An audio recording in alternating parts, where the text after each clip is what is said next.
talked about the Biden's acuity and not, I mean, that one is so huge. Do you think that played into people's decision, or that was just kind of a thing hanging in the background, or something that's expected? I don't know. But to have someone lie to you for essentially all 4 years and tell you, not just someone, the whole machine, everyone surrounding him, to include legacy media. I mean, all of those clips about the behind closed doors and how sharp he is. They're asking the American people not to believe what they see with their own eyes. And that can take us back to George Orwell's 1984. There's a line almost exactly like that about not believing what you see with your own eyes, or being asked not to believe something you see with your own eyes. And it was over and over and over again, yet you're seeing it. That part right there is so tough to think about. You have the vice president of the United States essentially lying to you for 3.5 years. And I've never Yes. talked about this before, but so this is going back to CIA type terminology. It would be a single source intel, but from someone who has a solid history of reporting. Solid history of firsthand access and a solid history of reporting. Yeah, Yes. there it is. So going back to that, that's what this is. So it is, not firsthand knowledge. But it was about 3.5 years ago, and it was coming from a senior military official, flag officer, but through someone else that I know, who is a Democrat at those levels. I know we're not shocked by that. Leaving the White House and being so distraught that they call my friend and tell him that they don't know what to do with this person in the Oval Office, that he is not there in these meetings, and he is just completely out to lunch. And this is someone who shouldn't be making this call, but does. And then that person then tells me, and that was 3.5 years ago. And that's someone who's an ally, who's a Democrat, who's a Right. supporter, probably a voter for Biden. And he is worried. And this is 3.5 years ago. Crazy. And then you have this whole establishment telling us that, oh, he's fine and he's sharp. That part is a betrayal of the American people, no doubt about it.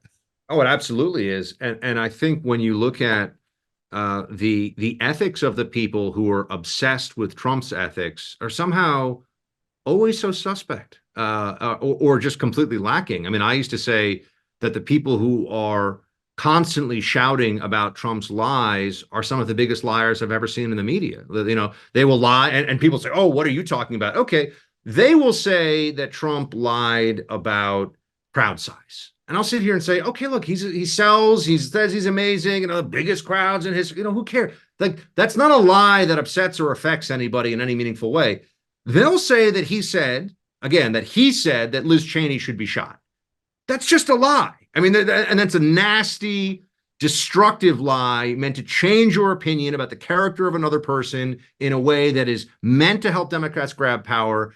And I bring this up because the people that were telling us the whole time about, oh, Trump, and, he's so bad and he's a liar, they all went along with the Biden thing. And Jack, they all knew. They all knew because you and I knew, because everyone knew at some level, right? I mean, you could see it. And they would just always, remember, they even trotted out for a little bit.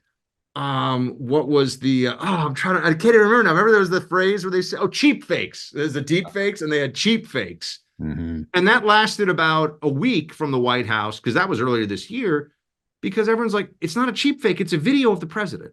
Like, if you're going to call it fake and it's real, we've got a problem. So they were all in on this, and Kamala was really the ringleader of the whole scam.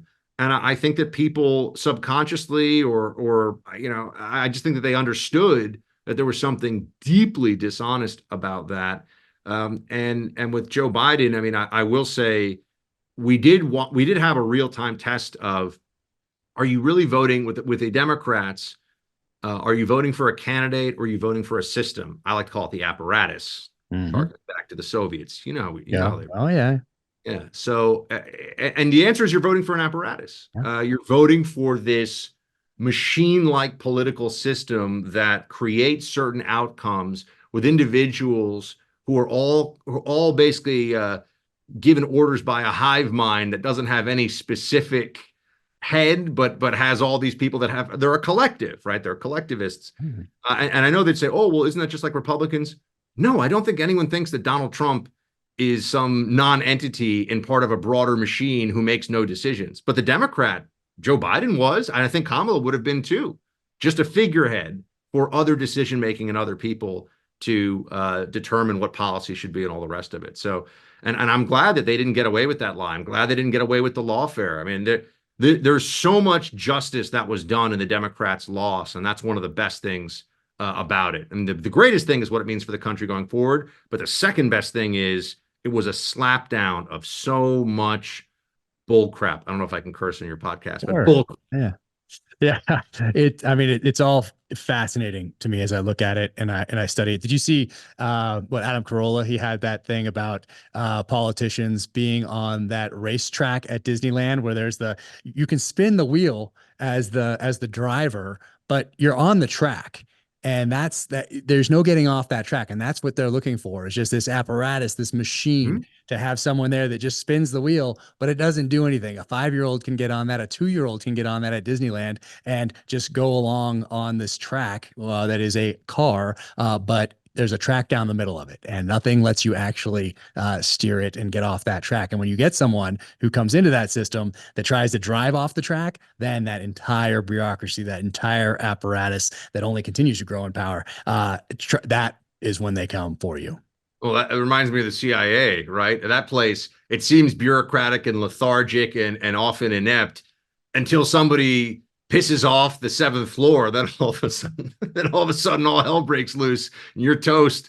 So yeah, any machine-like entities or bureaucracies are the single thing they are best at. You know, it's like secret police in third world countries or in authoritarian and dictatorships. What is their primary job? It's not security. It's keeping the regime in place, right? I mean, that's the one thing they're really focused in on, keyed in on, and really good at, like keeping like the people safe or counterterrorism mission or something. No, that's all. If they have time, they'll get to that. It's making sure the big guy who's funneling money to them, legally and illegally, stays in power. And I think that unfortunately you see that same mentality in a lot of American institutions now, where it's just protect the institution at all costs. Yeah. And whatever that means. And anyone who's a threat even of meaningful reform becomes the target, becomes the problem within. Yeah.